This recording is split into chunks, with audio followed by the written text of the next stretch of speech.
ছোট ভাই আমার, বোন আমার, প্রতিজ্ঞা করো, বাপ মরবে, মা মরবে, ভূমিকম্প হবে, সিডর হবে, এই পৃথিবী লন্ড ভন্ড হয়ে যাবে, বেঁচে আছি মানি ফজরের 2 পড়তেই হবে।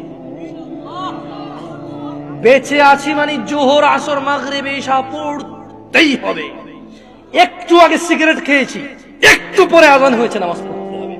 একটু আগে পর্নোগ্রাফি, উদঙ্গ সিনেমা দেখেছি, একটু পরে আজান হয়েছে, নামাজ পড়তেই হবে। ঘুমের মধ্যে কাপড় চোপড় নষ্ট হয়েছে, মা জানে, বাপ জানে, ভাবি জানে, বোন জানে, সবাই জানে। এখন গোসল করলে সবাই বুঝবে কেন গোসল করছো। সবাই বুঝলে বুঝুক, না বুঝলে নাই। আর বুঝলেই কি না বুঝলেই কি, আমার কাপড় নষ্ট হয়েছে, গোসল আমার ফরজ হয়েছে, আমি গোসল করবো, নামাজ পড়বো। রাতে আমার ঘুম আসে নাই, বন্ধু বান্ধবের পাল্লায় পড়ে সারা রাত বসে বসে উলঙ্গ ছবি দেখেছি, যা অত্যন্ত ঘৃণিত এবং যা আমার জীবনকে তছনছ করে দেবে, যা আমার জীবনের বরকত নষ্ট করে দেবে, যা আমাকে লাঞ্ছিত অপমানিত করবে, এমন অপরাধে লিপ্ত ছিলাম। কারণ এই জানাবে বিচার যে করবে, যে জানার সাথে জড়িত, সে অপদস্থ হবেই হবে। আপনি আখিরাতে তার আছেই। এই একটাই অপরাধ জানাবে বিচার, একটাই অপরাধ অশ্লীলতা, যেটা শাস্তি আল্লাহ দুনিয়াতে দিয়ে দেয়। কোথায় দেয়? আখিরাতে তো আছেই। সারা রাত উলঙ্গ ছবি দেখেছো, দেখে নিজের জামা কাপড় নষ্ট করেছো, অপবিত্র করেছো নিজেকে, অসুবিধা নাই। গুনাহ যা হওয়ার হয়ে গেছে, গুনাহ নিয়ে পড়ে থাকলে চলবে না।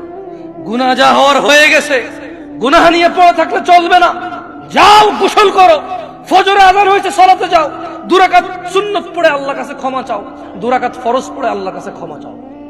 আর দেখবা না, প্রতিজ্ঞা করো, আবার দেখে ফেলেছো, অসুবিধা নাই। জোহরে আযান হয়েছে, যাও মসজিদে, যাও গোসল করে 2 রাকাত নামাজ পড়ো, আল্লাহর কাছে ক্ষমা চাও, প্রতিজ্ঞা করো, আর দেখবা না।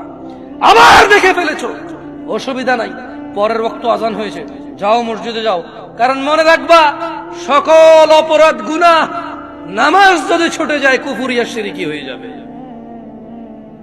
ছাড়া যাবে না নামাজ। আমি কি বুঝাইতে পেরেছি? তোমরা কি, আমি যে জন্য আসছি, আমি কি তোমাদেরকে কোনো মেসেজ দিতে পারছি? পারছি তো? তাহলে এবার আমি বিদায় নেই। জাযাকুমুল্লাহ খায়র ওয়া আহসানাল জাযা। ওয়াসসালামু আলাইকুম ওয়া রাহমাতুল্লাহি ওয়া বারাকাতুহু।